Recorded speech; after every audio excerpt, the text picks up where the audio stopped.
but there's also a dark corner in my heart. There's also temptation, there's also greed, there's also ego, there's also anger, there's also jealousy. Nobody's immune from it. لا تزكوا أنفسكم. Do not declare yourselves pure. هو أعلم بمن اتقى. He knows whoever has taqwa. ومن أحسن قولا ممن دعا إلى الله وعمل صالحا وقال إنني من المسلمين. Who's better in speech than someone who calls to Allah, does good things, does something good, and then he declares, I'm just among the Muslims. I'm not better, I'm just among you. I'm not any better. Just because I have a mic on doesn't make me better. Just because I'm talking about something, this haram, doesn't mean I'm immune from it. You have that problem, I don't have that problem. I don't speak from that perspective. Even Rasulullah sallallahu alaihi wasallam would say, "Usikum wa nafsi bi taqwallah." I counsel you and myself to the taqwa of Allah. Even Yusuf alayhi salam would say in one opinion of that tafsir, "Wa ma ubarri'u nafsi." I don't declare myself innocent. We don't have that. We don't have self-righteousness. But did the other religions develop a self-righteousness? Yes. The religious leader has a different uniform than everybody else. They walk in, everybody, oh, they're here. And they say, yes, here, kiss the ring. Bless you. Bless you. And they make sure they wear extra long robes so people feel like they floated, like they walked on water. They're like Jesus 2.0. They're doing that. Right? And they don't see that underneath. Right? You have to have a certain appearance. You have to have a certain aura. You have to be different from everybody else. Because it's part of the look. You know, part of the shtick, part of the sales pitch, right? But these people are afraid that Allah will rattle. Like, I don't want to mess this up, but like, I'll give you a silly example to help you understand this, because I saw this recently. You ever see kids eat a bag of potato chips, and when it's done, there's still some crumbs kind of on the inside, and they can't reach it, and they're doing like all this like mujahada to like, right? The heart, as good as it may be, in its corners there are these dark spaces, these crumbs, these bad intentions, these bad thoughts. Everybody has them. And these people that are actually leading the religious sphere, they are truly afraid that Allah will bring a day where He's going to rattle the heart like a box, and all those things that were hiding deep inside are going to what? They're going to fall out. I'm going to be exposed. You notice Allah didn't even here mention that He's going to punish. They're afraid of Allah's punishment. They didn't mention Allah didn't mention their fear of punishment. Allah mentioned their fear of what is deep inside their hearts being exposed. Because in the eyes of people, these are pure people. And people say, MashaAllah, Jazakallahu khairan, I make you so much dua. I wish my son could be like you. Please make dua for us. Allah will accept your dua. You're so, you're already on like 6th heaven. And some people will send you to Jannah early. Like, may Allah give you Jannah. Sometimes I have to say, not yet. Hold on. Take it easy. Right?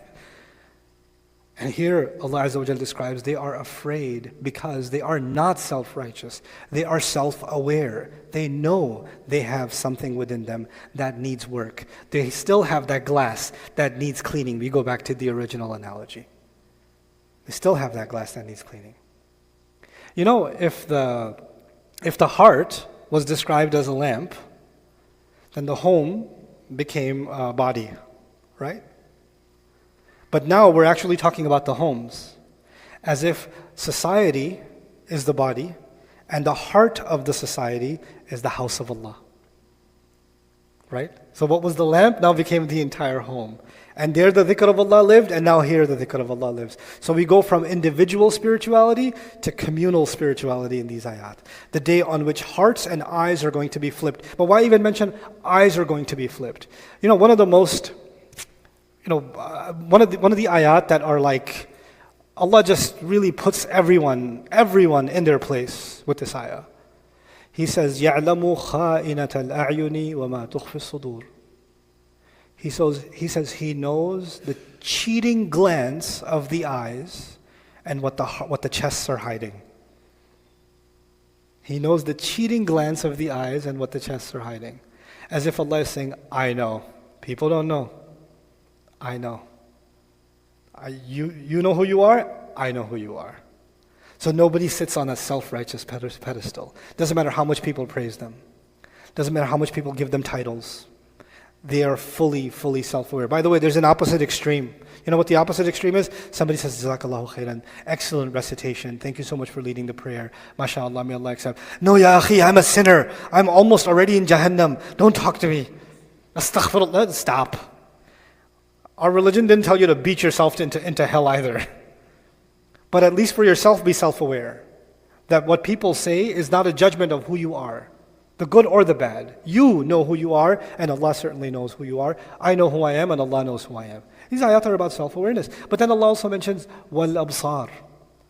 Eyes will be flipped. Eyes being flipped, you know what it means? What were you looking at? What were you looking at? What were you looking at? We go back to the mishkat. The mishkat is focused a certain way, which means you should be looking in a certain direction. But when someone is falling, for example, someone is leading the prayer. They have an honor of leading the prayer. Once I say Allahu Akbar and I'm leading the prayer, who should I be thinking about? I should only be thinking about, I'm leading the prayer. I'm praying. It doesn't matter if there's 2 people behind me, or 2,000 people behind me, or 20,000 people behind me. What's the only thing on my mind? The dhikr of Allah.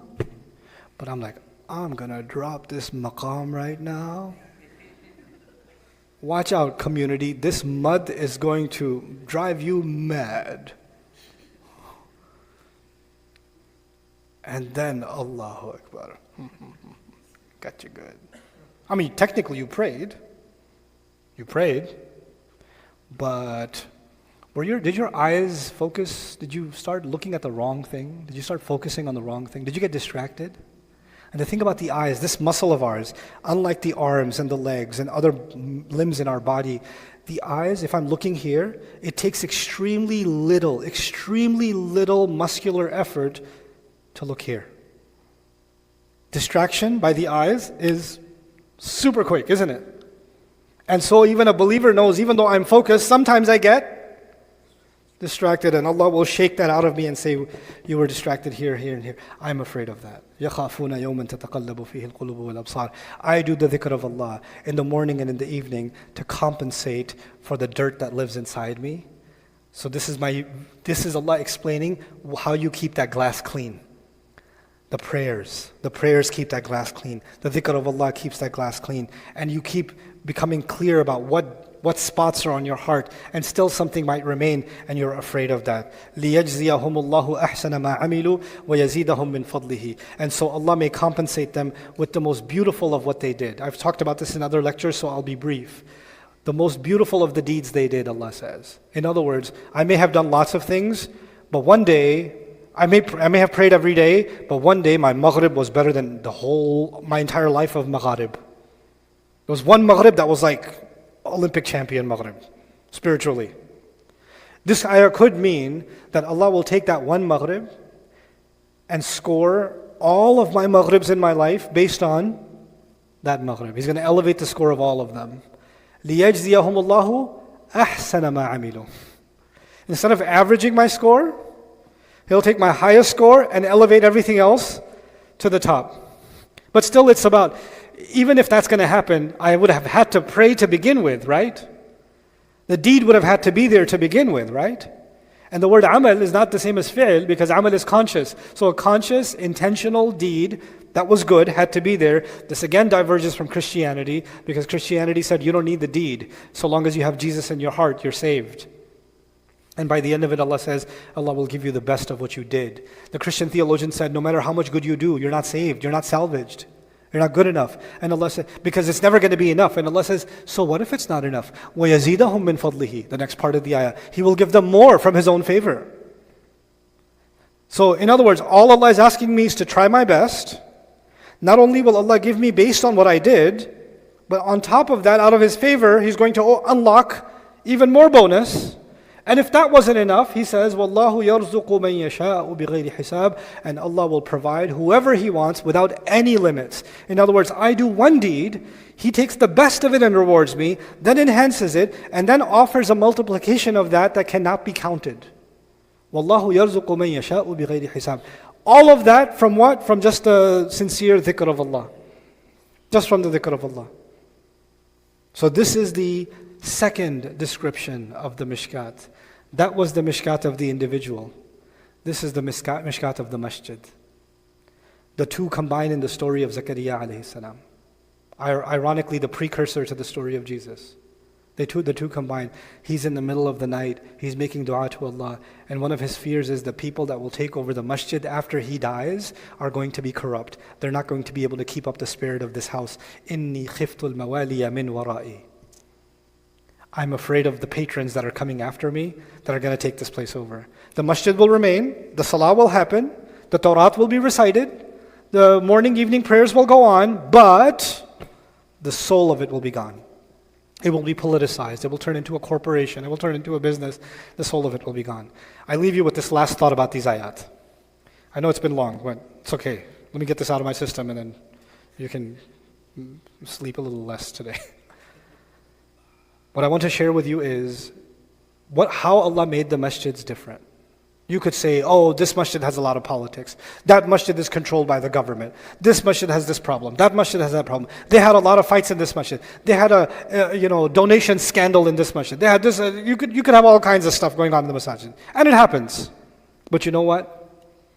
Somebody's traveling from here, let's say to England, or from France to Texas, and they just search where's the masjid, and they go in, and they join the Asr prayer. And they go and they pray. Are they aware of the politics? Are they aware of the ups and downs and the lawsuit or the troubles or the imam got unfairly fired? Do they know any of that or they just prayed? في بيوت أذن الله أن ترفع ويذكر فيها اسمه. Allah allowed for homes to exist in the form of masajid, that you can go anywhere on the planet, even if there may be bad going on, you can still have a pure prayer on your own, anywhere on this planet, and you don't even speak their language.